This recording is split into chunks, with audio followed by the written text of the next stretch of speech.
Just when the growth came back, the problem has started again.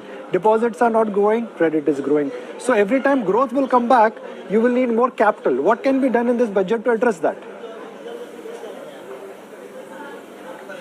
As far as the banks are concerned, if we are talking about their capitalization, I am not expecting that in this budget there will be any capital infusion as far as the public sector banks are concerned. But the fact is that, yes, the credit demand this year has been the highest in last several years. So the risk capital which was needed for the banks, it was provided by the government couple of years ago. And as a result of the cleanup which has happened in the banking system, today the banks are profitable, and if they have to fund the demands of the economy and a higher credit growth, the money will have to be raised from the market. Mr. Tyagi, I have got two sheets in front of me. One is the real estate demand of 2021. It has got 10 points. One is the real estate demand for 2023. It has only 1 point. Is it true that the real estate sector has got everything they wanted in the last 2 or 3 budgets? There is perhaps no large wish list? Okay, so I think it will be over-optimistic to say that we have got everything that the real estate sector wanted from the budgets.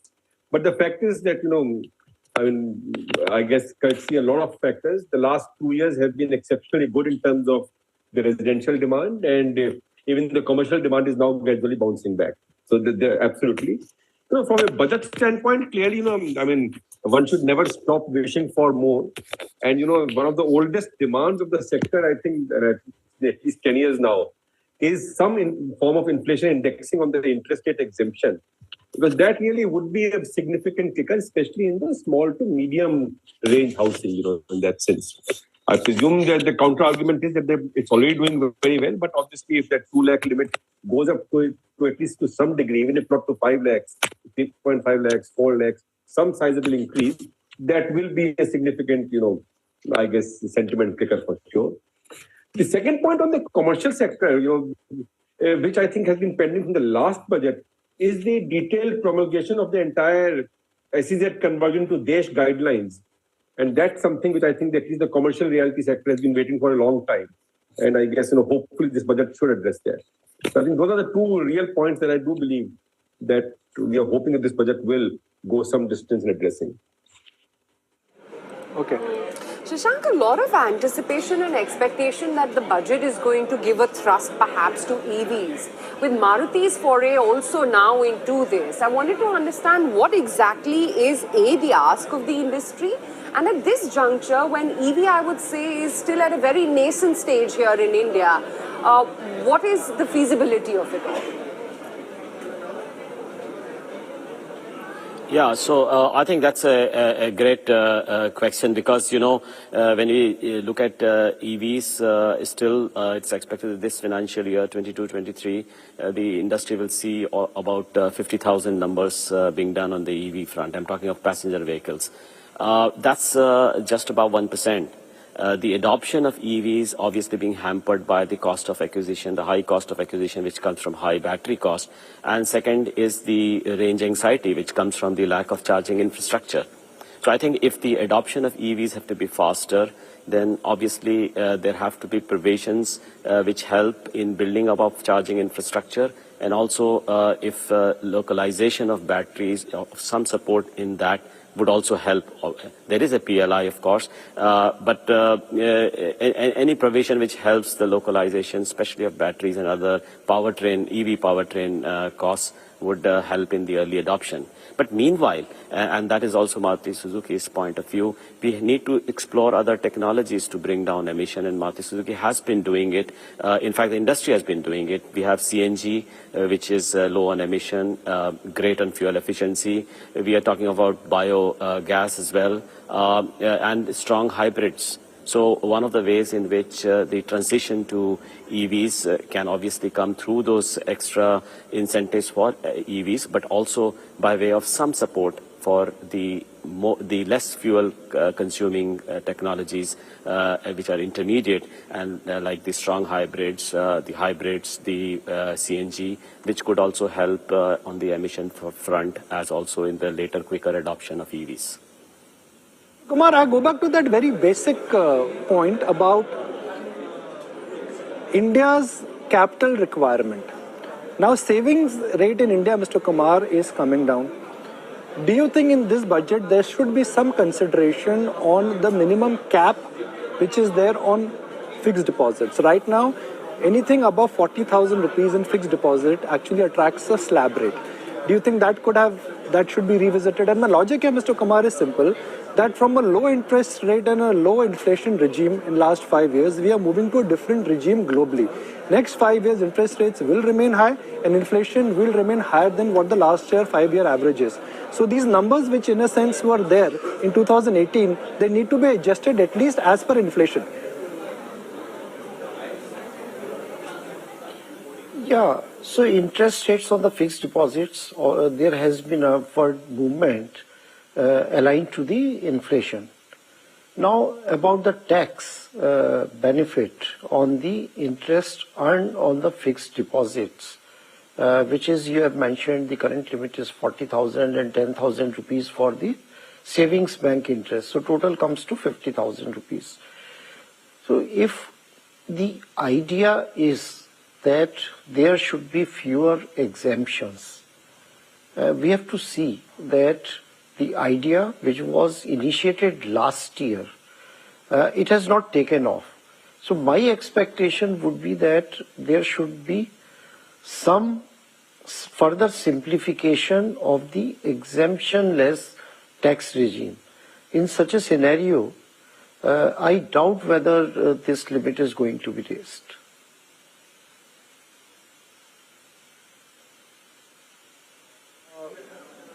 Mr. Chatwal, really closing comments from you before the budget speech is tabled.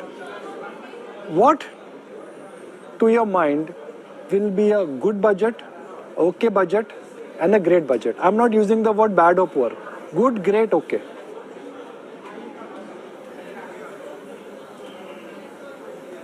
I think a great budget would be that takes care of the population, that takes care of all the stakeholders, that takes care of key industries, that stimulates growth, stimulates employment, and both direct, indirect, and positions India from the 5th largest economy and makes the platform for it to leapfrog to number 3 in the near future. Mr. Tyagi, what will make for a good, bad, and a poor budget? I'm putting the poor word in. Okay. So honestly, I mean, given the overall economy, and even the economic survey yesterday, I think honestly a poor budget looks completely out of context today, unless somebody does a really bad job, which looks very, very unimaginable.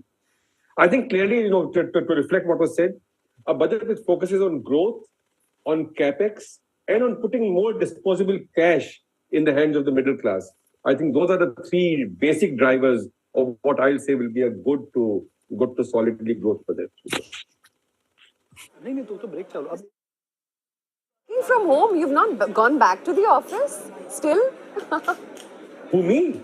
Yeah, isn't that your house? No. We've been operating in the office for the last 12 months, but I typically go to office around 10:30. So your this session was slightly before that. I'll immediately post this, go to office. Okay, in a Maruti car maybe. Yeah, but Mr. Chatwal, how's our office? And where should we call you after the budget speech?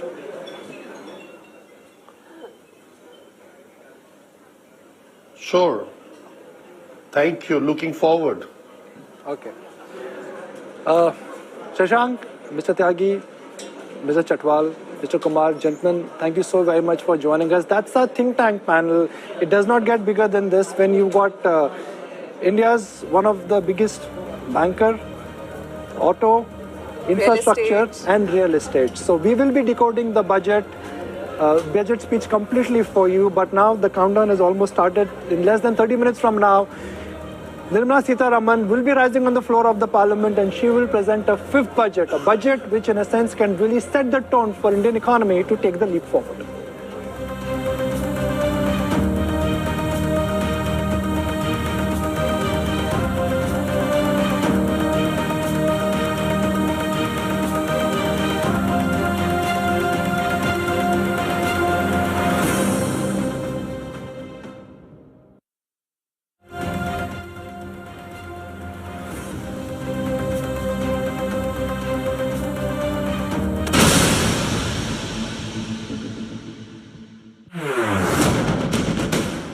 With each passing day, this market is becoming better, and with each passing day, this market is only telling you that if you've participated on every decline, you've actually made money. ITC's credo is nation first, sab saath bade. I would like to live this philosophy in whatever business we do. We continue to be very well diversified across product lines. The general health of the company continues to be very strong. We are a publicly listed company. We have access to capital. We have great brands.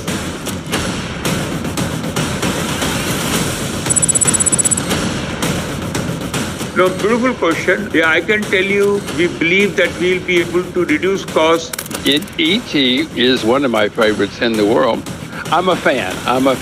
This is a very insightful question that you're asking, Nikunj, and almost seems like you were listening in on the deliberation the committee was doing. And you're absolutely right. But if this cup of coffee is costing you 25 rupees right now, after 5 years, it may cost you 100 rupees. Predicting the market or predicting the short-term move in the market, well, that's always very easy. Predicting it right and making money, it's not impossible. It could be a challenge.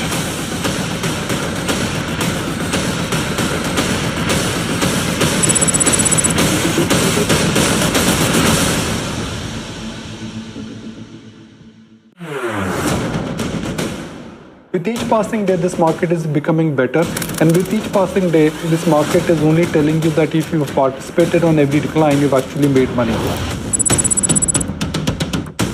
ITC's credo is nation first, sab saath bade. I would like to live this philosophy in whatever business we do. We continue to be very well diversified across product lines. The general health of the company continues to be very strong. We are a publicly listed company. We have access to capital. We have great brands.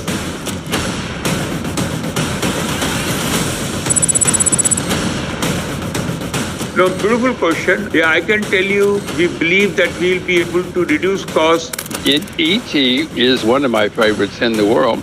I'm a fan. This is a very insightful question that you're asking, Nikunj, and almost seems like you were listening in on the deliberation the committee was doing. And you're absolutely right.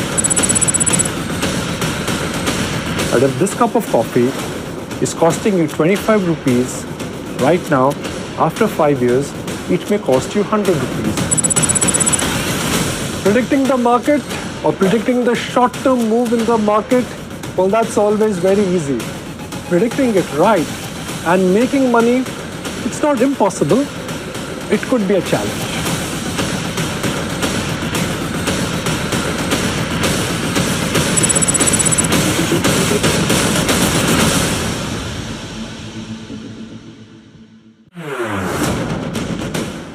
With each passing day, this market is becoming better, and with each passing day, this market is only telling you that if you've participated on every decline, you've actually made money. ITC's credo is nation first, sab saath bade. I would like to live this philosophy in whatever business we do.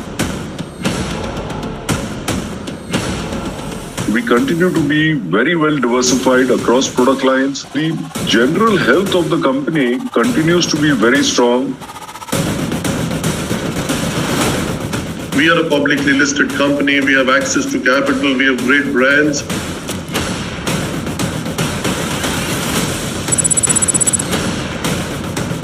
No, beautiful question. Yeah, I can tell you, we believe that we'll be able to reduce costs. ET is one of my favorites in the world.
In case you're wondering what kind of a shot that is, that's a drone shot. Yes.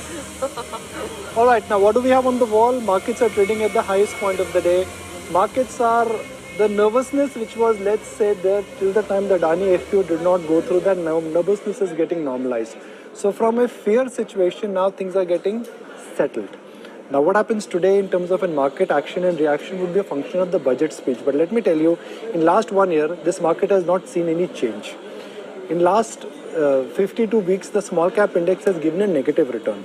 Unlike 2022, when markets were in a sugar rush because of a great 2021,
Are you a slow reader? And do you want to read these types of books in smaller than normal? And I would say that even if there is no further incentive and there is status quo, the market will take it very, very positively. So I think the way the markets are positioned, we remain quite optimistic irrespective of what the decision is. And anyway, my personal view based on logic is that there should not be too much of a tinkering. In with, I'm going to read it off. Duration changes is factored in. If 1 year becomes 2 years, markets are not going to, accepting a knee-jerk reaction, that's factored in. Hike in rates will dampen the sentiment. No major impact if the period is extended to 2 years. See an impact of STCG if it is clubbed with business income, which is that if STCG, which is 15% right now, becomes business income, which is as per slab rate, then Madhu expects the markets could go down. Let's look at some more opinions and some more views on the same. Mahesh, increase in period or rate will be negative. That's his view. Any tinkering could impact the near-term sentiment. Vijay Kedia. Yes. No, I am also of the same opinion. If suppose tenure is increased, then I don't think it is going to have any negative impact in the market. But of course, if the tax rates are raised, then of course this will take the market down, but only for the short term. Maybe ultimately market will recover in 3 to 6 months' time, because going ahead, future of India is very bright. And one more thing I will try to point out, that on dividend we are paying 42% tax. So I think government should... Everybody does not pay 42% tax. No, but you and me are paying. No, everybody does not pay 42% tax. The smart seasoned investors are paying. Anyway, dividend is paid from the money after tax, right? So that is, according to me, that is again a double taxation kind of thing. So maybe whatever happened in last 2 days in the stock market, if that can change the attitude of the finance minister to give some relief to the capital market, so maybe we can expect something good. That's a tall ask, and what happened in the last 2 days reminds me. Sunil, in the very near term, you think a lot of uncertainty for the markets and the kind of panic that we saw around the Adani FPO, that has somewhat got eased off purely because of the kind of subscription levels we've seen.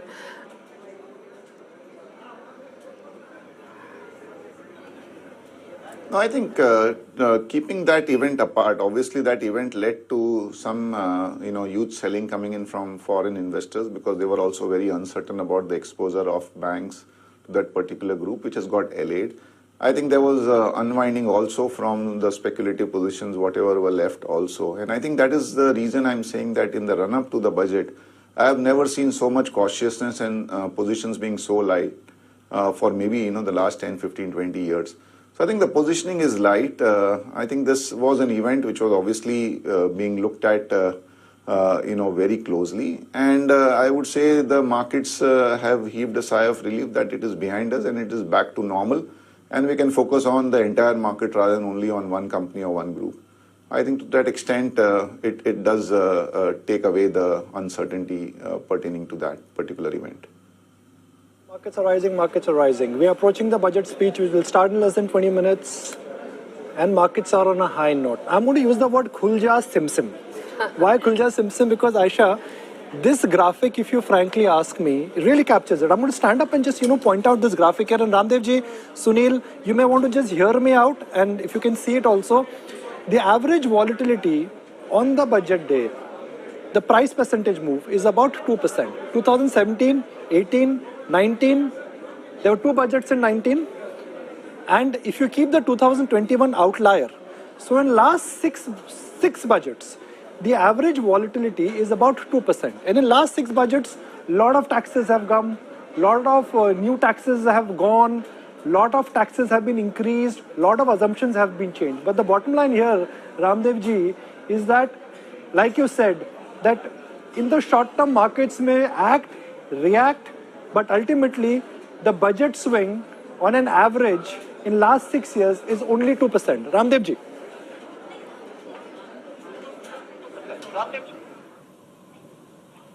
Yeah. So, what I think is that India has a competitive advantage in its capital market. The depth of the capital market, the maturity of the capital market, the dynamism of the capital market. Now, if you make it unattractive for the investors, say if you raise the rate, say short-term capital gains, very few have holding periods of more than 2 years or 3 years or something like that.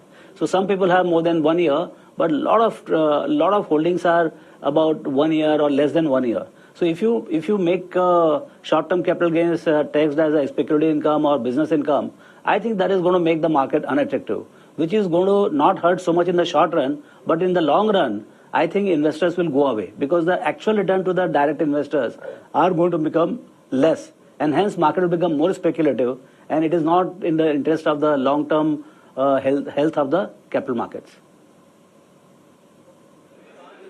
Right. Sunil, let's talk about some of the themes that could come out in the budget. You know, there is, of course, the 3 C's that we anticipate the budget is going to focus on. There's going to be capex, consolidation, and, of course, capital gains, like we've been discussing as well. But a lot has been already done. A lot has already happened in the market with regards to the capex theme. And, you know, considering the large umbrella that is, we've seen just anything and everything within this space actually do well off late. Wanted to understand purely from a sectoral perspective, what do you think is going to come out in the budget, and whether the capex theme remains the dominant theme that investors have to have in their portfolio for the long haul. I'm not talking about the very near term.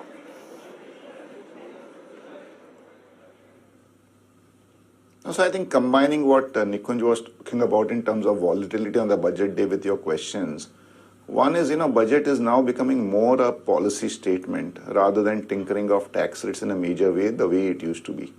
So already GST is out of the ambit. You have a GST council which decides the rate. There's not been too much of changes in the direct taxes. And I think to that extent, budget is becoming more a policy statement.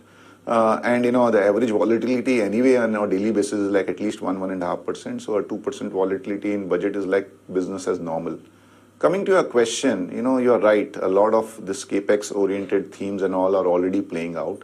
But, going back one day and hearing what the Prime Minister had to say yesterday, as well as the economic survey which came out again on 31st of January, I think the clear thought process seems to be that Mr. Modi and his team wants to lay down a roadmap for India from a 10, 20, 25 years perspective. And we are talking about 2047 when India would be a 100-year-old economy. And I think that is great because, what you need is very systematic long-term plans and objectives which don't change on an annual basis depending on which party presents the budget or which finance minister presents the budget or which PM is leading the effort.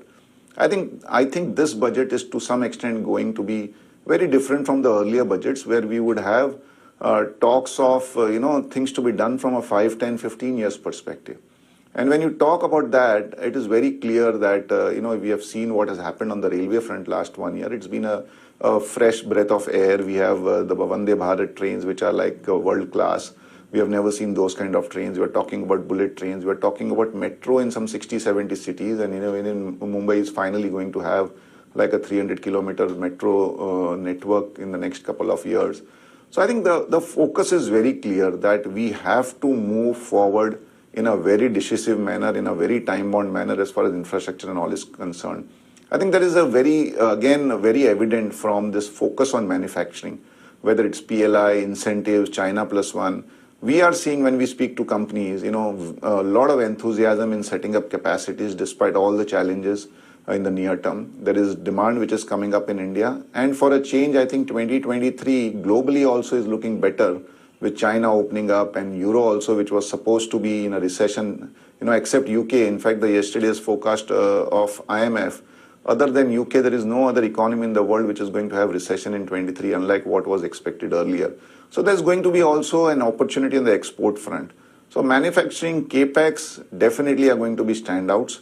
We are also going into a phase, at least we believe, that inflation has peaked. And from here on, in fact, inflation by April, May will surprise massively because of the base effect. We might also have inflation which will be near zero.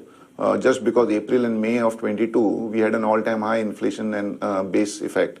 And towards the second half, at least our view is that we will start to have rate cuts rather than the fear of rate rises, which will also aid capital formation.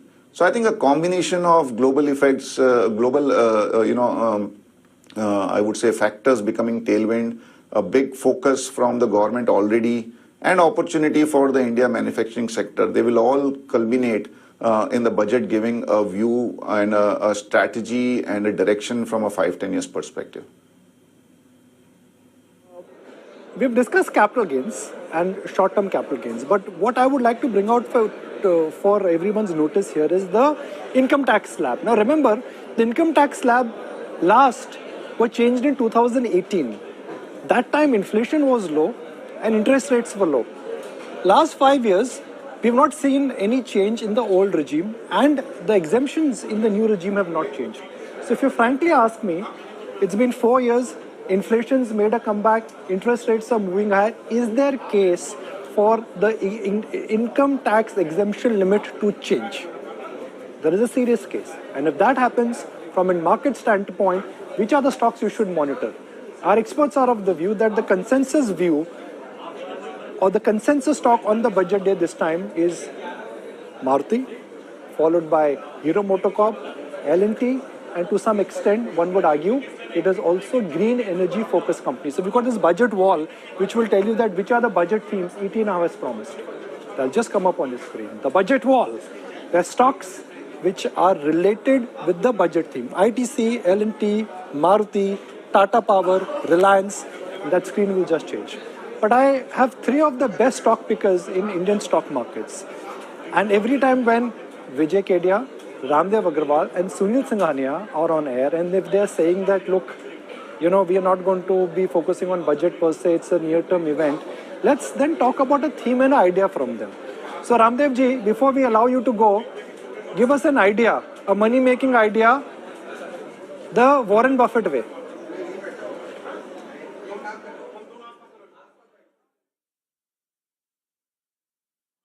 So I think पहले तो शांति से आप budget सुनिए.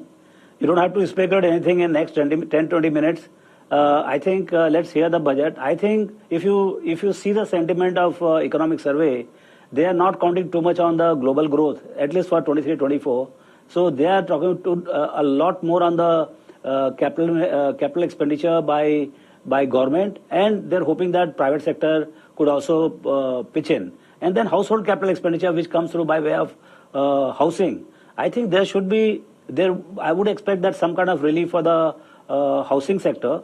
Of course, private capex is going to pick up as the demand picks up. So building up the demand side. So I think let's see the budget. I mean, since we are talking on the day of budget for stock picking, there would be some ideas coming out of this budget. And my sense is it will be more around capital expenditure, some projects companies, the companies which are, in fact, some companies are asking beyond L&T, is there any contracting company? So I think there is a demand building up for capital expenditure, and there I think we might see some scaling up of some companies in next 3-4 years.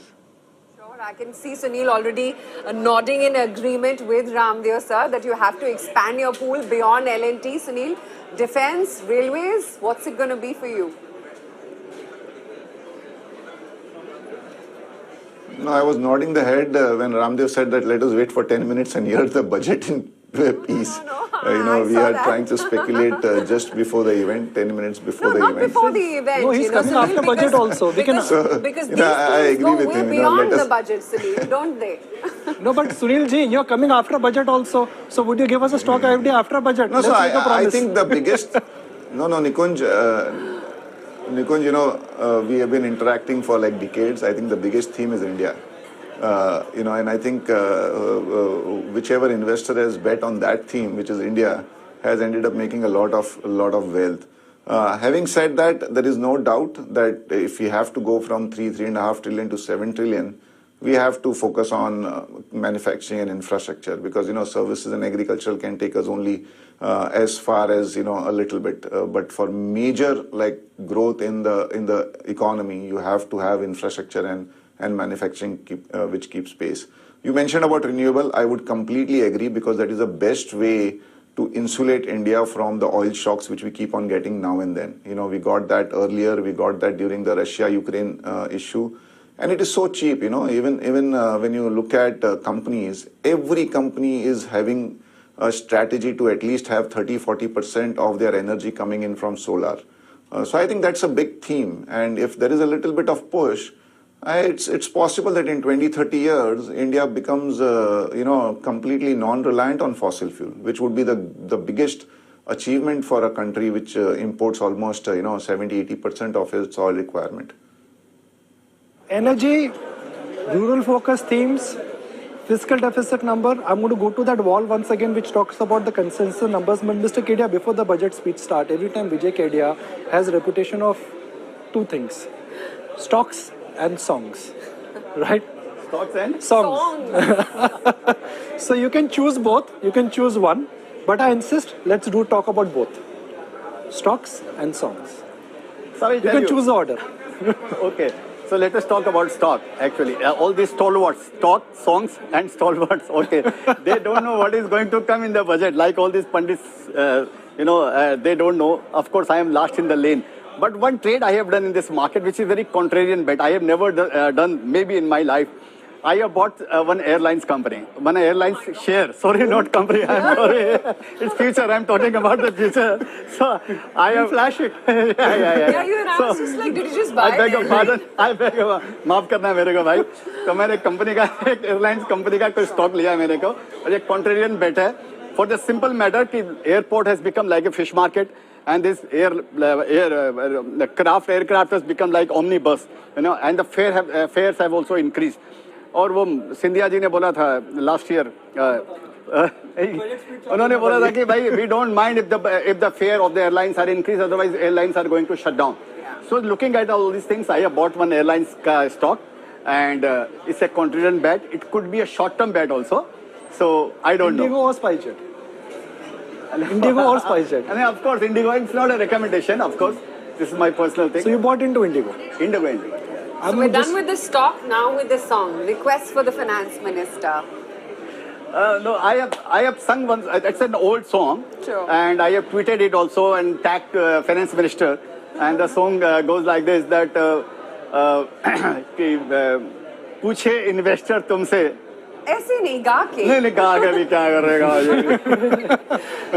Sorry. पूछे investor तुमसे. नहीं पूछे student तुमसे. पढ़ लिख करके क्या है करना नौकरी की लाइन है लंबी नंबर क्या आएगा अपना क्या सारी डेमोग्राफी वाली बातें हैं बेकार डिविडेंड के ऊपर लेती हो मैडम टैक्स क्यों बार-बार तो इसमें one thing I would like to add then what FM says तो बोली मैडम हमसे माई मगन डोंट यू वरी बैठी हूं मैं करने सारी चिंता दूर तेरी 5 ट्रिलियन की इकोनॉमी हो रही है तैयार जल्दी ही आएगी जीवन में छाएगी तेरे बहार बहार Chale, wonderful. And we're going to flash Mr. Vijay Kedia's latest purchase with the disclosure that the stock he spoke about, he's got a vested interest and he's an investor and he, really has invested in it. We'll flash that Vijay Kedia's latest purchase, Indigo.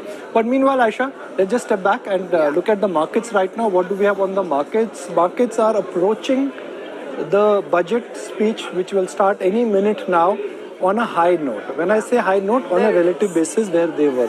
We are at the highest point of the day. I want to look at Adani Group of stocks. How can we forget that? I haven't spoken about Adani Group of stocks. FPO has gone through. Adani Enterprises, FPO has gone through. No large stability in the stock price. Adani Ports, again, down 10 rupees. Even the FPO has gone through. And Adani Power, these three stocks are not showing any signs of stability. So it all just boils down to the 3 C's. The 3 C's in this budget. Walking on the path of fiscal consolidation, ensuring that you are spending, but you are spending more in sectors which will have a multiplier effect, which is infrastructure, and capital gains tax is the big C from a market short-term standpoint, which is something which markets are hoping will not be tinkered. But Aisha, the whole template of the budget in the last 2 years is very different. If there is a complete extension of that template, which is clarity, commitment towards growth, and if the finance minister can, she's got this art of balancing growth versus priority, and also taking care of what the election compulsions are. So, is there a change in going to be? Okay, I think she's about to start. I think we can cut across to the parliament. We have already cut to the parliament feed, and the speaker is in the chair now. Shortly, the finance minister is going to get ready to table the budget, and there she is in the hall.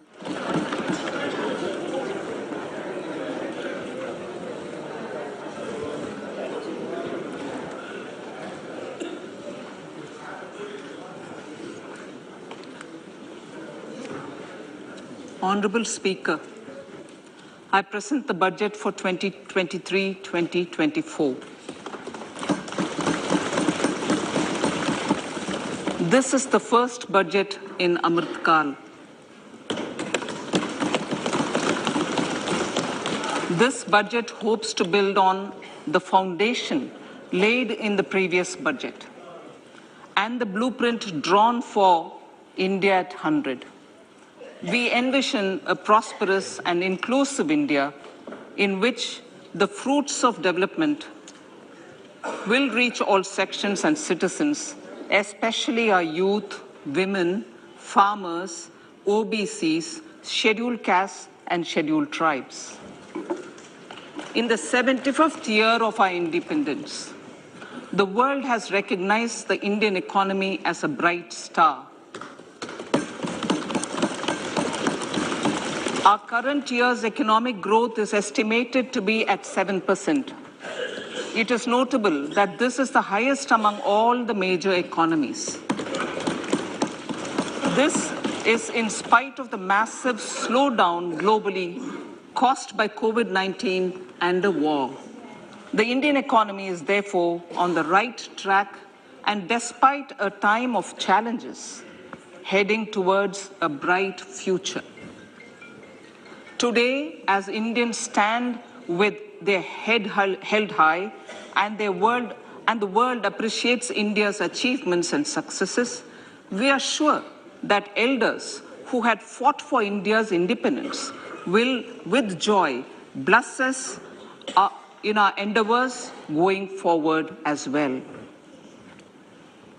Our focus on wide-ranging reforms and sound policies implemented through Sabka Prayas, resulting in Jan Bhagidari and targeted support to those in need, helped us perform well in trying times. India's rising global profile is because of the several accomplishments. Unique world-class digital public infrastructure, example, Aadhaar, CoWIN and UPI. COVID vaccination drive in unparalleled scale and speed. Proactive role in frontier areas such as achieving the climate-related goals, Mission Life and National Hydrogen Mission. During the COVID-19 pandemic, we ensured that no one goes to bed hungry with a scheme to supply free food grains to over 80 crore persons for 28 months. Continuing our commitment to ensure food and nutritional security, we are implementing from 1st January 2023 a scheme to supply free food grain to all Antyodaya and priority households for the next 1 year. Under PM Garib Kalyan Anna Yojana, the entire expenditure of about 2 lakh crore will be borne by the central government.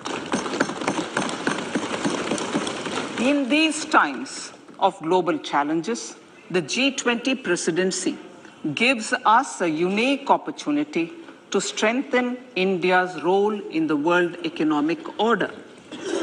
With the theme of Vasudhaiva Kutumbakam, we are steering an ambitious, people-centric agenda to address global challenges and to facilitate sustainable economic development. The government's efforts since 2014 have ensured for all citizens a better quality of life and life of dignity. The per capita income has more than doubled to 1.97 lakh rupees. In these 9 years, the Indian economy has increased in size from being 10th to 5th largest in the world. We have significantly improved our position as well as a well-governed and innovative country with a conducive environment for business as reflected in several global indices. we have made a significant progress in many sustainable development goals. The economy has become a lot more formalized, as reflected in the EPFO membership, more than doubling to 27 crore, and rupees 7,400 crore digital payments of 126 lakh crore rupees through UPI in 2022. The efficient implementation of many schemes with universalization of targeted benefits has resulted in inclusive development. Some of the schemes are 11.7 crore household toilets under Swachh Bharat mission, which is achieved, 9.6 crore LPG connections under Ujjwala, 220 crore COVID vaccination of 102 crore persons, 47.8 crore PM Jan Dhan bank accounts, insurance cover for 44.6 crore persons under PM Suraksha Bima and PM Jeevan Jyoti Yojana, and cash transfer of 2.2 lakh crores of rupees to 11.4 crore to over 11.4 crore farmers under PM Kisan Samman Nidhi. Our vision for the Amritkal includes technology-driven and knowledge-based economy with strong public finances and a robust financial sector. To achieve this, Jan Bhagidari through Sabka Saath, Sabka Prayas is essential. The economic agenda for achieving this vision focuses on three things. First, facilitating ample opportunities for citizens, especially the youth, to fulfill... I'm a fan. This is a very insightful question that you're asking, Nikunj, and almost seems like you were listening in on the deliberation the committee was doing. And you're absolutely right. But if this cup of coffee is costing you 25 rupees right now, after 5 years, it may cost you 100 rupees. Predicting the market or predicting the short-term move in the market, well, that's always very... Economic empowerment of women. Deen Dayal Antyodaya Yojana National Rural Livelihood Mission has achieved remarkable success by mobilizing rural women into 81 lakh self-help groups. We will enable these groups to reach the next stage of economic empowerment through formation of large producer enterprises or collectives, with each having several thousand members and managed professionally. They will be helped with raw materials supply and for better design, quality, branding, and marketing of their products. Through supporting these policies, they will be enabled to scale up their operations to serve the large consumer markets, as has been the case with the several startups growing into unicorns. PM Vishwakarma Kaushal Samman, PM Vikas. For centuries, traditional artisans and craftspeople who work with their hands using tools have brought renown for India. They're generally referred to as Vishwakarma. The art and the handicraft created by them represents the true spirit of Atmanirbhar Bharat. For the first time, a package of assistance for them has been conceptualized.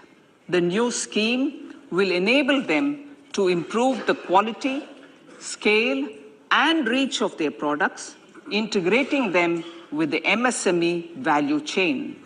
The components of this scheme will include not only financial support, but also access to advanced skill training, knowledge of modern digital techniques, and efficient green technologies, brand promotion, linkage with local and global markets, digital payments, and social security.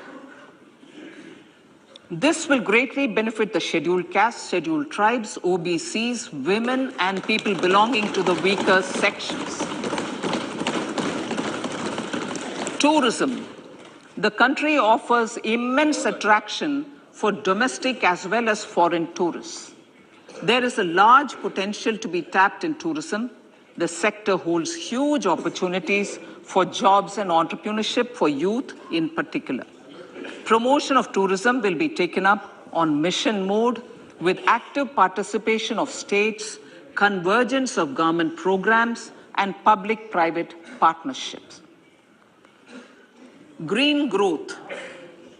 We are implementing many programs for green fuel, green energy, green farming, green mobility, green buildings, and green equipment, and policies for efficient use of energy across various economic sectors.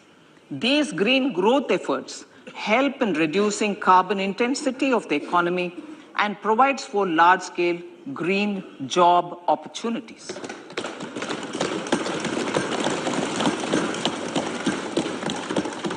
Priorities of this budget.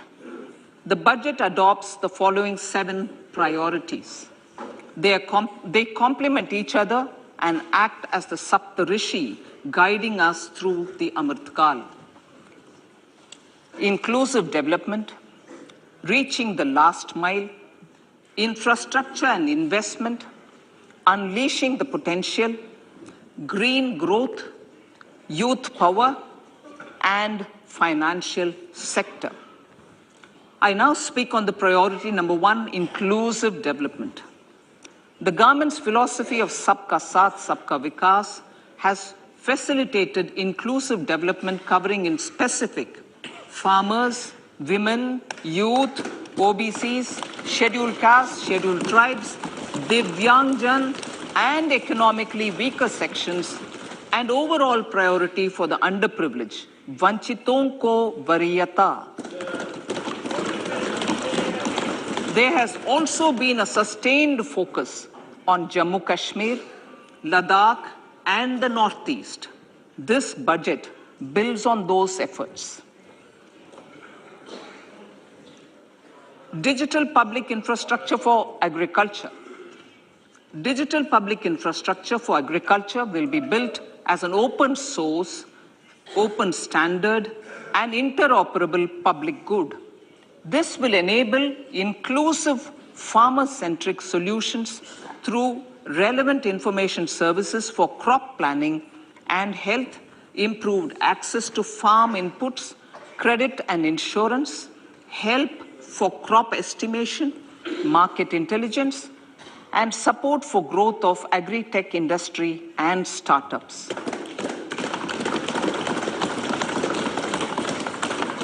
An agriculture accelerator fund. An agriculture accelerator fund will be set up to encourage agri-startups by young entrepreneurs in rural areas. The fund will aim at bringing innovative and affordable solutions for challenges faced by farmers.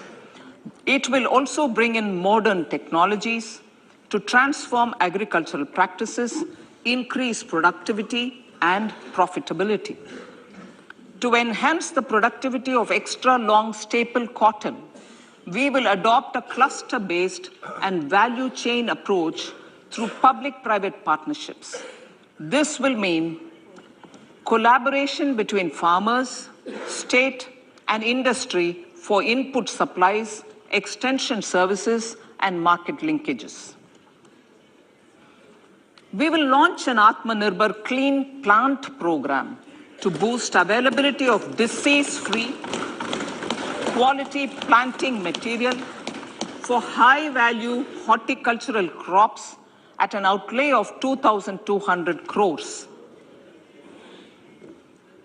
Global hub for millets, which are Sri Anna. India is the forefront. India's at the forefront of popularizing millets, whose consumption furthers nutrition, food security, and welfare of farmers, said the Honorable Prime Minister. We are the largest producer and second largest exporter of Sri Anna in the world. We grow several types of Sri Anna, such as Sri Anna Jowar, Sri Anna Ragi, Sri Anna Bajra, Sri Anna Kutu, Ramdana, Kangni, Kutni, Kutki, Kodo, China, and Sama.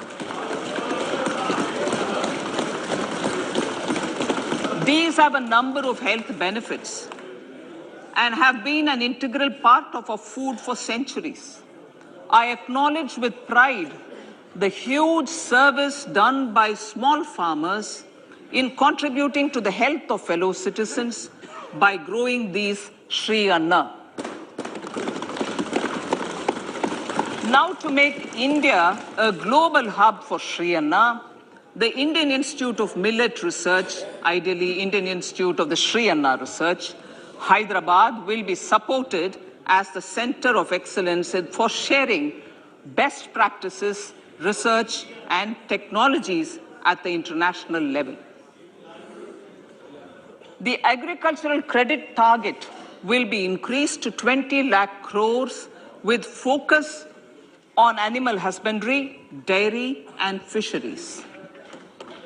We will launch a new sub-scheme of PM Matsya Sampada Yojana, which is an existing scheme, but we'll launch a new sub-scheme with targeted investment of 6,000 crores to further enable activities of fishermen, fish vendors, and micro and small entrepreneurs, improve value chain efficiencies, and expand the market. For farmers, especially small and marginal farmers and other marginalized sections, the government is promoting cooperative-based economic development model. A new Ministry of Cooperation was formed with a mandate to realize the vision of Sahakar Se Samriddhi. To realize this vision, the government has already initiated computerization of 63,000 primary agricultural credit societies with an investment of 2,516 crores.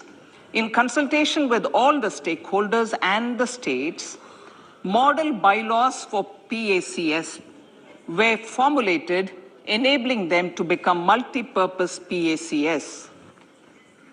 A national cooperative database is being prepared for countrywide mapping of cooperative societies. With this backdrop, we will implement a plan to set up massive decentralized storage capacity.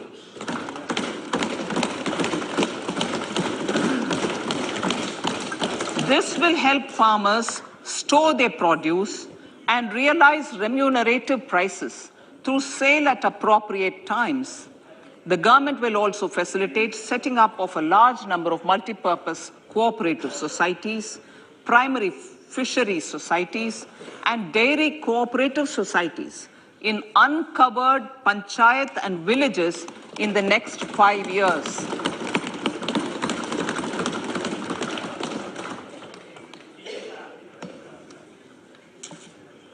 Health, education, and skilling.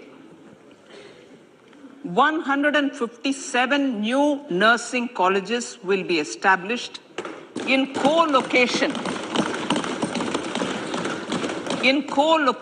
with the existing 157 medical colleges established since 2014. A mission to eliminate sickle cell anemia by 2047 will be launched. It will entail awareness creation, universal screening of 7 crore people in the age group of 0 to 40 years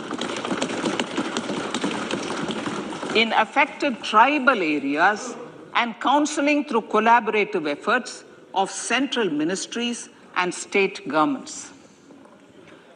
Facilities in select ICMR labs, Indian Council for Medical Research Labs, will be made available for research by public and private medical college faculty and private sector R&D teams for encouraging collaborative research and innovation.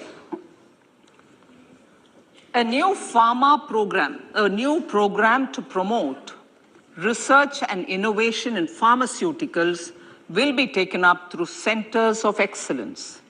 We shall also encourage industry to invest in research and development in specific priority areas.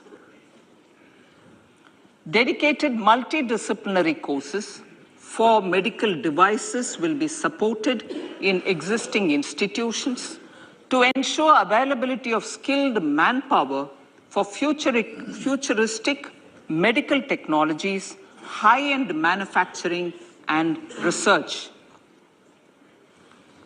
Teachers' training. Teachers' training will be re-envisioned through innovative pedagogy, curriculum transaction, continuous professional development, dipstick surveys, and ICT implementation. The District Institute of Education and Training will be developed as vibrant institutes of excellence for this purpose.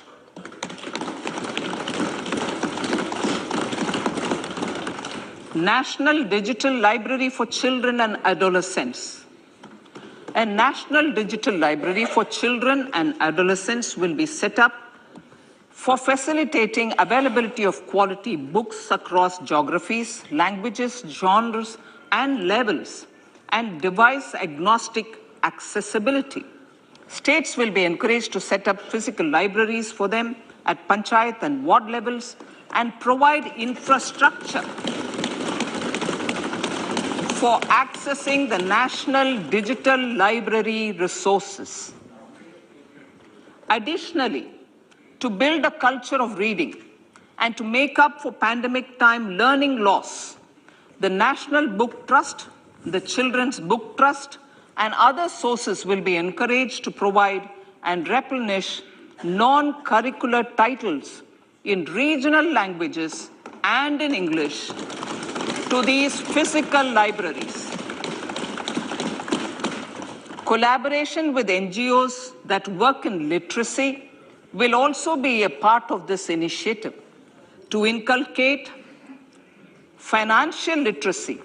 Financial sector regulators and organizations will be encouraged to provide age-appropriate reading material to these libraries. I move to priority 2, reaching the last mile. Prime Minister Vajpayee's government had formed the Ministry of Tribal Affairs and the Department of Development of Northeast Region to provide a sharper focus to the objective of reaching the last mile. Our government has formed the Ministries of Ayush, Fisheries, Animal Husbandry and Dairying, Skill Development, Jal Shakti and Cooperation. Building on the success of the Aspirational Districts program, the government has recently launched the Aspirational Blocks program, covering 500 blocks for saturation of essential government services across multiple domains such as health, nutrition, education, agriculture, water resources, financial inclusion, skill development, and basic infrastructure. Manya Speaker, sir, Pradhan Mantri PBTG, which is Primitive Vulnerable Tribal Groups Development Mission, is being launched. To improve socio-economic conditions of the particularly vulnerable tribal groups, the PBTGs as we refer them to, Pradhan Mantri PBTG Development Mission will be launched. This will saturate PBTG families and habitations with basic facilities such as safe housing, clean drinking water and sanitation, improved access to education, health, nutrition, road and telecom connectivity, and sustainable livelihood opportunities. An amount of 15,000 crores will be made available to implement the mission in the next 3 years under the Development Action Plan for the Scheduled Tribes. Ekalavya Model Residential Schools. In the next 3 years, Center will recruit 38,800 teachers and support staff for the 740 Ekalavya Model Residential Schools, which is serving 3.5 lakh tribal students.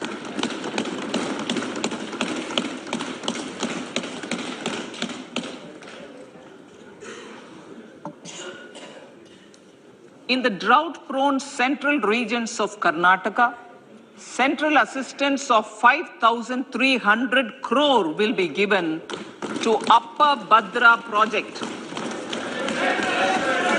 to provide sustainable micro-irrigation and filling up of surface tanks for drinking water. PM Awas Yojana. The outlay for PM Awas Yojana is being enhanced by 66% to over 79,000 crores. Bharat Shared Repository of Inscriptions will be set up in a digital epigraphy museum with digitization of 1 lakh ancient inscriptions in the first stage.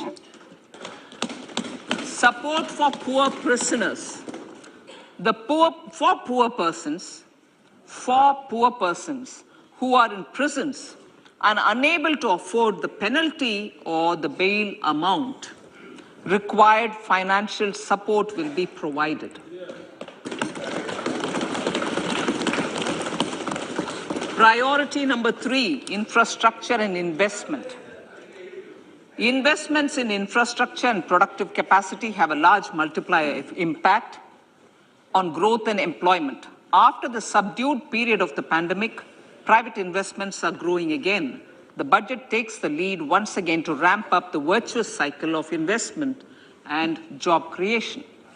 Honorable Speaker, sir, the capital investment outlay is being increased steeply for the 3rd year in a row by 33% to 10 lakh crores, which would be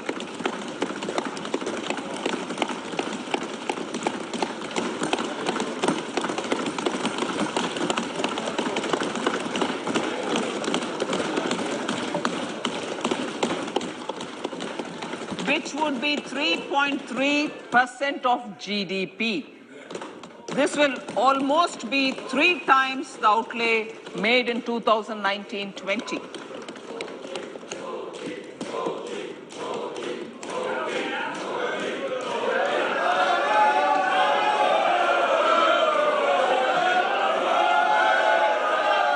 This substantial increase in recent years is central to the government's efforts to enhance growth potential and job creation, crowd in private investments, and provide a cushion against global headwinds. The direct capital investment by the center is complemented by the provision made for creation of capital assets through grants and aids to state. The effective capital expenditure of the center is budgeted at 13.7 lakh crore rupees, which will be 4.5% of GDP. Support to state governments for capital investment. I have decided to continue the 50-year interest-free loan to state governments for 1 more year to spur investment in infrastructure and to incentivize them for complementary policies actions with a significantly enhanced outlay of 1.3 lakh crores. The newly established Infrastructure Finance Secretariat will assist all stakeholders for more private investment in infrastructure, including railways, roads, urban infrastructure, and power, which are predominantly depend on public resources. The harmonized master list of infrastructure will be reviewed by an expert committee for recommending the classification and financing framework suitable for Amartkal. A capital outlay, I'm talking about railways now, sir, Honorable Speaker, railways. A capital outlay of 2.40 lakh crores has been provided for the railways. This is the highest ever outlay this highest ever outlay is about 9 times the outlay made in 2013-14. 100 critical transport infrastructure projects for last and first mile connectivity for ports, coal, steel, fertilizer and food grain sectors have been identified. They will be taken up on priority with investment of 75,000 crores, including 15,000 crore from private sources. 50 additional airports, heliports, water aerodromes, and advanced landing grounds will be revived for improving regional air connectivity.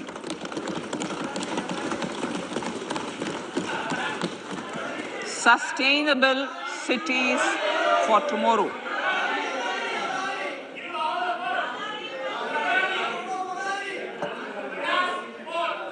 States and cities will be encouraged to undertake urban planning reforms and actions to transform our cities into sustainable cities of tomorrow. This means efficient use of land resources, adequate resources for urban infrastructure, transit-oriented development, enhanced availability and affordability of urban land and opportunities for all. Through property tax governance reforms and ring-fencing user charges on urban infrastructure, cities will be incentivized to improve their creditworthiness for municipal bonds. Like the RIDF, an urban infrastructure development fund will be established through use of priority sector lending shortfall.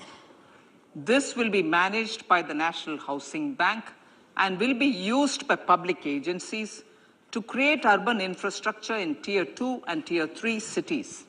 States will be encouraged to leverage resources from the grants of the 15th Finance Commission as well as existing schemes to adopt appropriate user charges while accessing the UIDF. We expect to make available 10,000 crore rupees per annum for this purpose.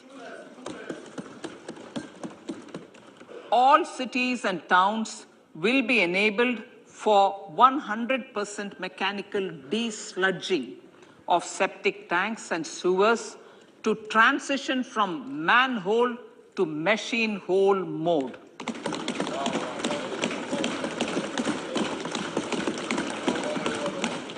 Enhanced focus will be provided for scientific management of dry and wet waste. Honorable Speaker, sir, our Prime Minister had said, good governance is the key to a nation's progress. Our government is committed to providing a transparent and accountable administration which works for the betterment and welfare of common citizens. Mission Karma Yogi. Under Mission Karma Yogi, Centre, states and the Union territories are making and implementing capacity building plans for civil servants. The government has also launched an integrated online training platform, I Got Karma Yogi, to provide continuous learning opportunities for lakhs of government employees to upgrade their skills and facilitate people-centric approach. Sir, for enhancing ease of doing business, more than 39,000 compliances have been reduced, and more than 3,400 legal provisions have been decriminalized. For furthering the trust-based governance, we have introduced the Jan Vishwas Bill to amend 42 central acts. This budget proposes a series of measures to unleash the potential of our economy. Centers of Excellence for Artificial Intelligence. For realizing the vision of Make AI in India and Make AI Work for India, 3 centers of excellence for artificial intelligence will be set up in top educational institutions. Leading industry players will partner in conducting interdisciplinary research, develop cutting-edge applications, and scalable problem solutions in the areas of agriculture, health, and sustainable cities. This will galvanize an effective AI ecosystem and nurture quality human resources in the field. National Data Governance Policy to unleash innovation and research by startups and academia. A national data governance policy will be brought out. This will enable access to anonymized data. The KYC process will be simplified, adopting a risk-based instead of one-size-fits-all approach. The financial sector regulators will also be encouraged to have a KYC system fully amenable to meet the needs of digital India.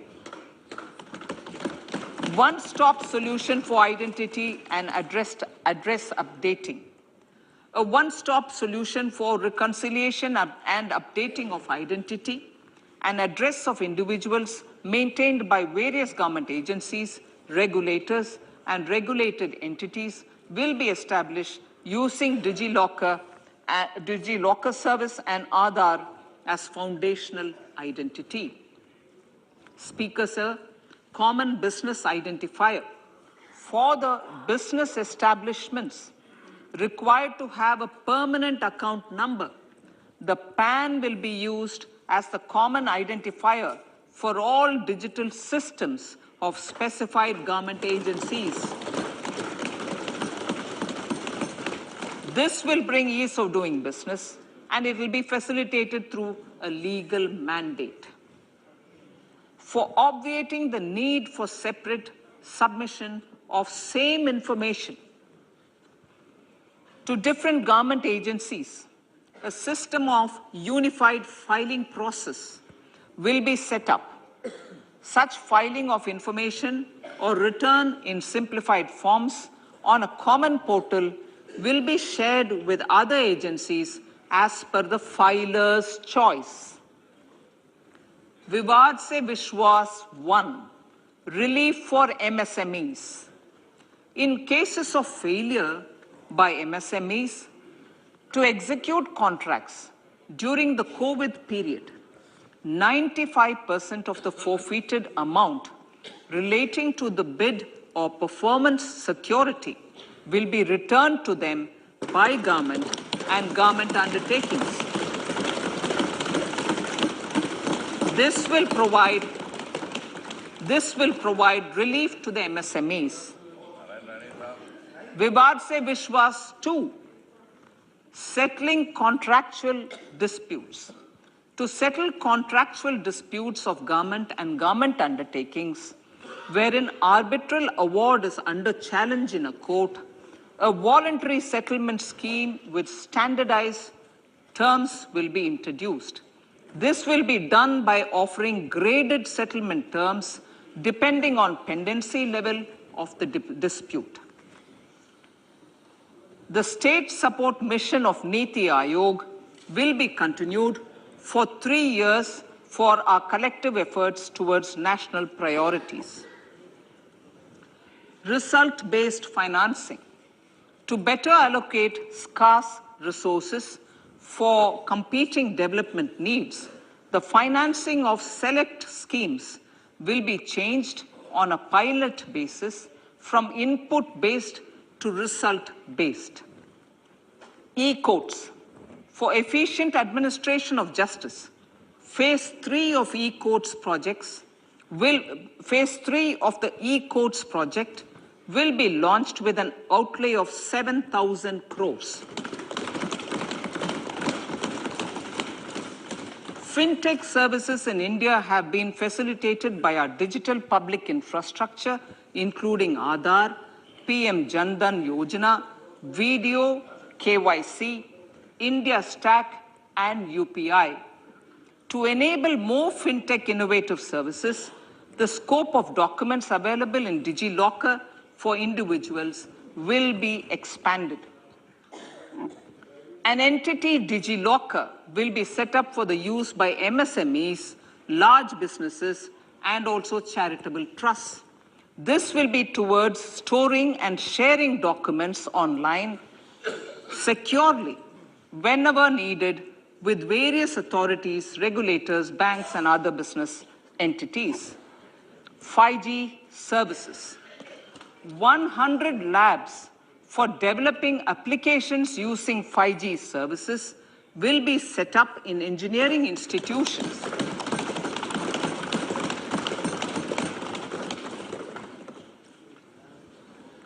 To realize a new range of opportunities, business models, and employment potential.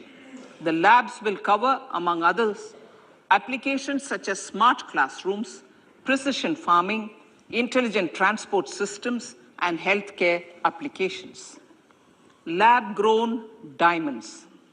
Lab-grown diamonds is a technology and innovation-driven emerging sector with high employment potential. These environment-friendly diamonds, which have optically and chemically the same properties as natural diamonds. To encourage indigenous production of LGD, lab-grown diamond seeds and machines, and to reduce import dependency, a research and development grant will be provided to one of the IITs for 5 years. To reduce the cost of production, a proposal to review the custom duty on LGD seeds will be indicated in Part B of the speech. I come to the fifth priority, Honorable Speaker, sir, green growth. Honorable Prime Minister has given a vision for life or lifestyle for environment to spur a movement of environmentally conscious lifestyle. India is moving forward firmly for the Panchamrit, the net zero carbon emission by 2070 to usher in green industrial and economic transition. This budget builds on our focus on green growth. The recently launched National Green Hydrogen Mission, with an outlay of 19,700 crores, will facilitate transition of the economy to low carbon intensity, reduce dependence on fossil fuel imports, and make the country assume technology and market leadership in this sunrise sector. Our target is to reach an annual production of 5 MMT by 2030. Energy transition.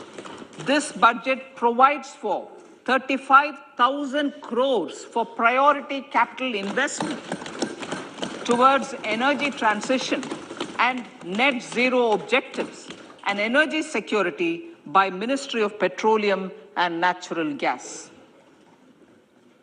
To steer the economy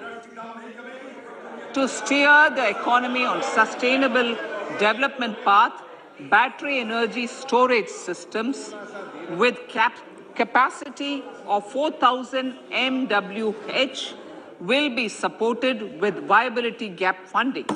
A detailed framework for pumped storage projects will also be formulated. Renewable energy evacuation. the interstate transmission system for evacuation and grid integration of 13 gigawatt renewable energy from Ladakh will be constructed with investment of 20,700 crore, including central support of 8,300 crores. Green Credit Program. For encouraging behavioral change, a green credit program will be notified under the Environment Protection Act. This will incentivize environmentally sustainable and responsive actions by companies, individuals, and local bodies, and help mobilize additional resources for such activities. PM Program for Restoration, Awareness, Nourishment, and Amelioration of Mother Earth, PM Pranam, will be launched to incentivize states and union territories to promote alternative fertilizers and balanced use of chemical fertilizers. Go Bardhan Scheme. 500 new waste to wealth plants under Go Bardhan, galvanizing organic bio-agro resources done. Go Bardhan scheme will be established for promoting circular economy. These will include 200 compressed biogas plants, including 75 plants in urban areas, and 300 community or cluster-based plants at a total investment of 10,000 crores. I will refer to this in Part B also. In due course, a 5% CBG mandate will be introduced for all organizations marketing natural and biogas. For collection of biomass and distribution of biomanure, appropriate fiscal support will also be provided. Bharatiya Prakritik Kheti Bio Input Resource Centers. Over the next 3 years, we will facilitate 1 crore farmers to adopt natural farming.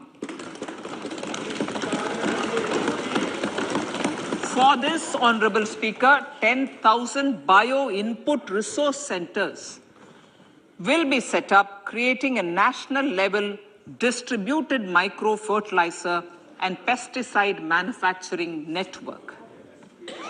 Mishti.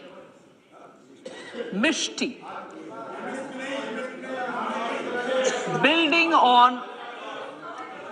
on India's success in afforestation, mangrove initiative for shoreline habitats and tangible incomes, Mishti, will be taken up for mangrove plantation along the coastline and on salt pan lands wherever feasible through convergence between Manrega, Campa, Fund and other sources. Amrit Dharohar. Wetlands are vital ecosystems which sustain biological diversity. In his latest Man Ki Baat, the Prime Minister said, now, I quote, now the total number of Ramsar sites in our country has increased to 75, whereas before 2014, there were only 26, unquote. Local communities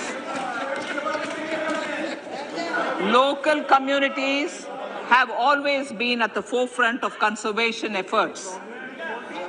The government will promote their unique conservation values through Amrit Dharohar, a scheme that will be implemented over the next 3 years to encourage optimal use of wetlands and enhance biodiversity, carbon stock, ecotourism opportunities, and income generation for local communities. Coastal shipping.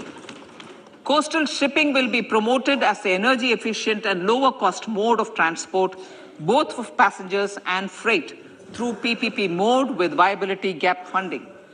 Vehicle replacement. Vehicle replacement is an important continuing policy, replacing the old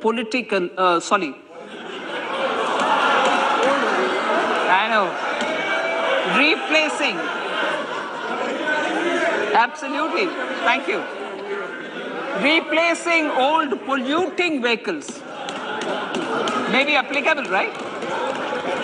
Replacing old polluting vehicles is an important part of greening our economy. In furtherance of the vehicle scrapping policy mentioned in Budget 21-22, I have allocated adequate funds to scrap old vehicles of the central government. States will also be supported in replacing old vehicles and old state ambulances. Honorable Speaker, sir, I move to priority 6, youth power. To empower our youth and help the Amrit PD realize their dreams, we have formulated the National Education Policy, which is very wide in its scope, but one of the things is also to focus on skilling, adopted economic policies that facilitate job creation at scale and have supported business opportunities. Pradhan Mantri Kaushal Vikas Yojana. Pradhan Mantri Kaushal Vikas Yojana 4.0 will be launched to skill lakhs of youth within the next 3 years. On-job training, industry partnership, and alignment of courses with needs of industry will be emphasized. The scheme will also cover new age courses for Industry 4.0 like coding, AI, robotics, mechatronics, IoT, 3D printing, drones, and other soft skills. To skill youth for international opportunities, 30 Skill India international centers will be set up across different states. The digital ecosystem for skilling will be further expanded with the launch of a unified Skill India digital platform for enabling demand-based formal skilling, linking with employers including MSMEs, and facilitating access to entrepreneurship schemes. To provide stipend support to 47 lakh youths in 3 years, direct benefit transfer under a pan-India national apprenticeship promotion scheme will be rolled out. Tourism. Honorable Speaker, sir, with an integrated and innovative approach, at least 50 destinations will be selected through challenge mode. In addition to aspects such as physical connectivity, virtual connectivity, tourist guides, high standards for food streets, and tourist security, all the relevant aspects would be made available on an app to enhance tourist experience. Every destination would be developed as a complete package. The focus of development of tourism would be on domestic as well as foreign tourists.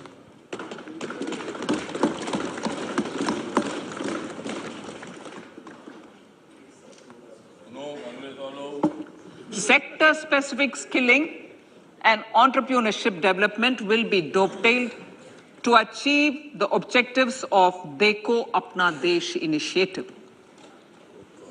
This was launched as an appeal by the Honorable Prime Minister to the middle class to prefer domestic tourism over international tourism. The integrated development of theme-based tourist circuits, the Swadesh Darshan scheme, was also launched. Under the Vibrant Villages program, tourism infrastructure and amenities will be facilitated in border villages. Unity Mall. States will be encouraged to set up a Unity Mall in their state capital or most prominent tourism center or the financial capital for promotion and sale of their one district, one product and GI products and other handicraft products, and for providing space for such products of all other states as well. Sir, priority number 7, financial sector. Our reforms in the financial sector and innovative use of technology have led to financial inclusion at scale, better and faster service delivery, ease of access to credit, and participation in financial markets. This budget proposes to further these measures. Credit guarantee for MSMEs. Last year, I proposed revamping of the credit guarantee scheme for the MSMEs. I am happy to announce that the revamped scheme will take effect from 1st April 2023 through infusion of 9,000 crores in the corpus.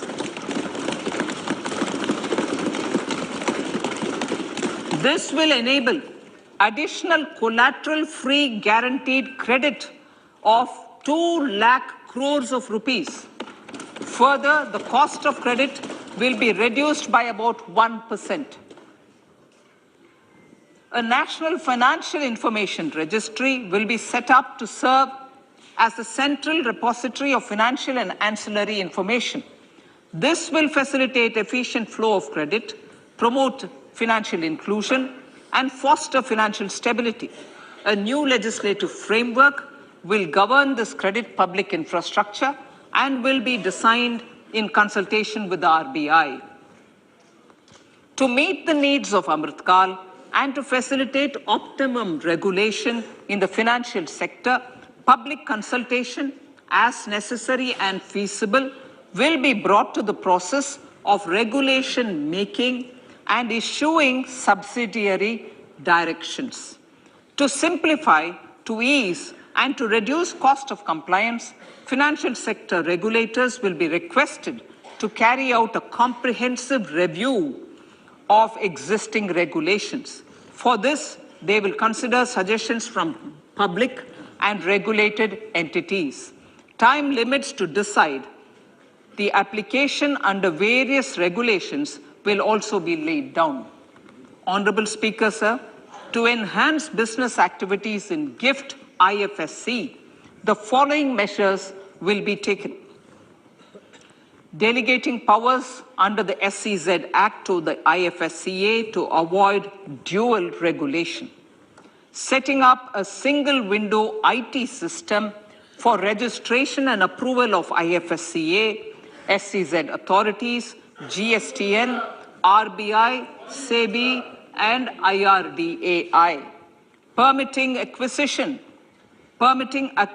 financing by IFSC banking units of foreign banks. Establishing a subsidiary of Exim Bank for trade refinancing. Amending IFSCA Act for statutory provisions for arbitration, ancillary services, and avoiding dual regulation under the SEZ Act, and recognizing offshore derivative instruments as valid contracts. Honorable Speaker, sir, data embassy. For countries looking for digital continuity solutions, we will facilitate setting up of their data embassies in GIFT IFSC.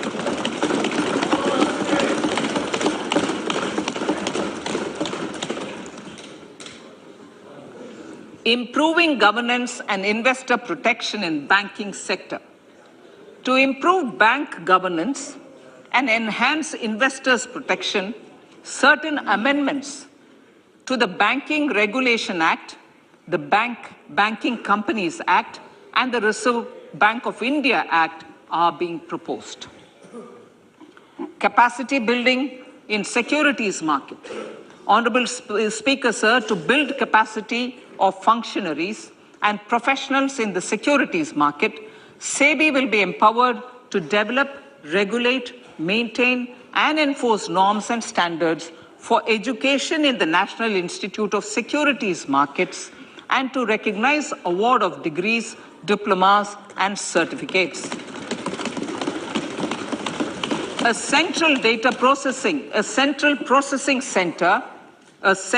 processing center will be set up for faster response to companies through centralized handling of various forms filed with field officers under the Companies Act.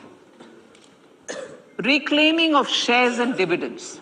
For investors to reclaim unclaimed shares and unpaid dividends from the Investor Education and Protection Fund Authority with ease, from the Investor Education and Protection Fund Authority with ease, an integrated IT portal will be established. Digital payments continue to find wide acceptance.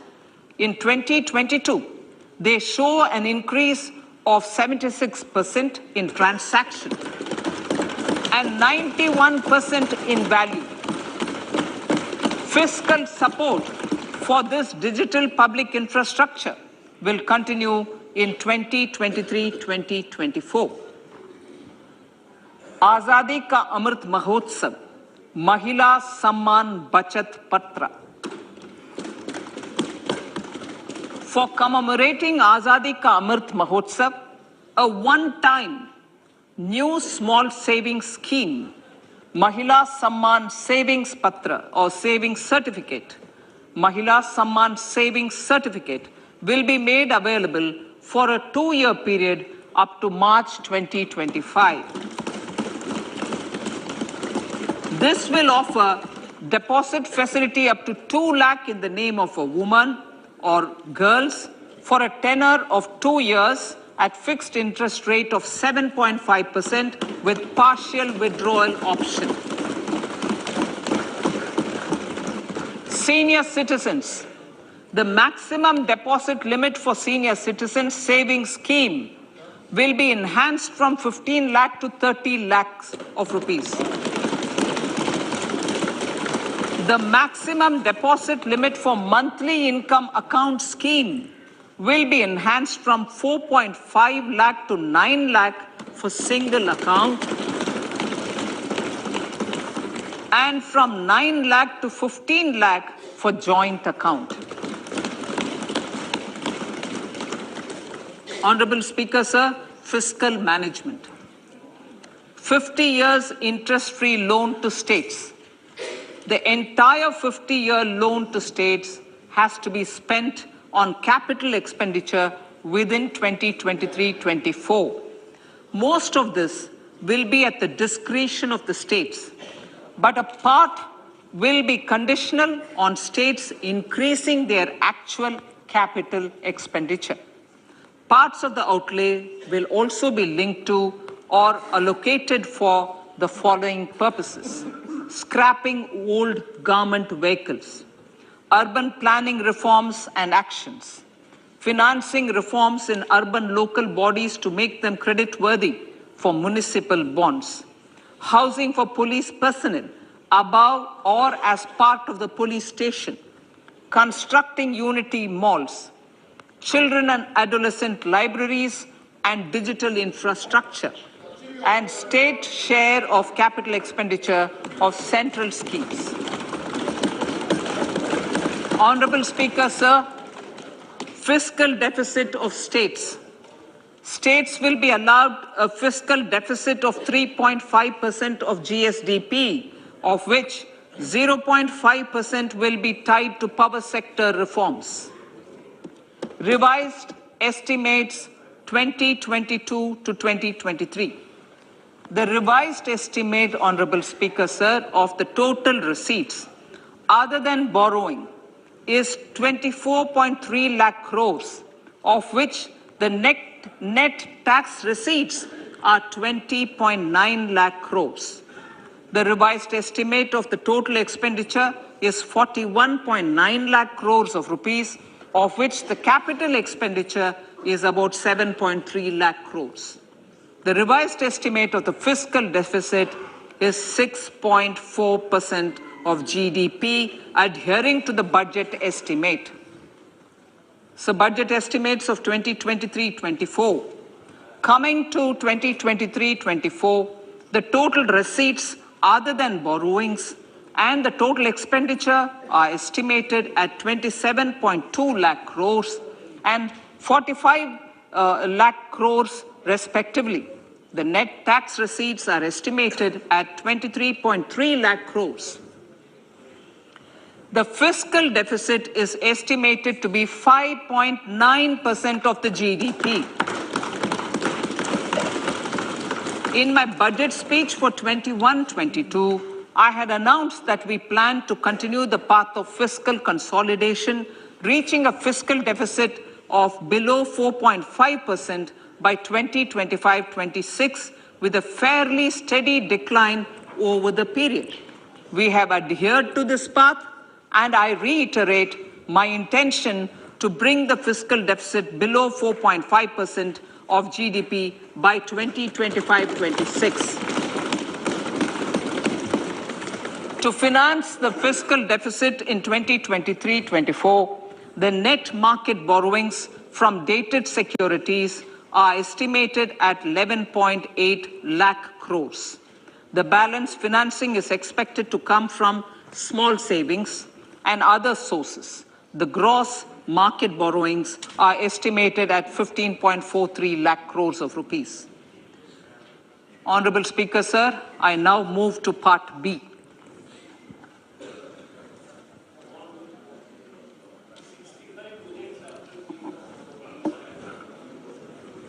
Indirect taxes.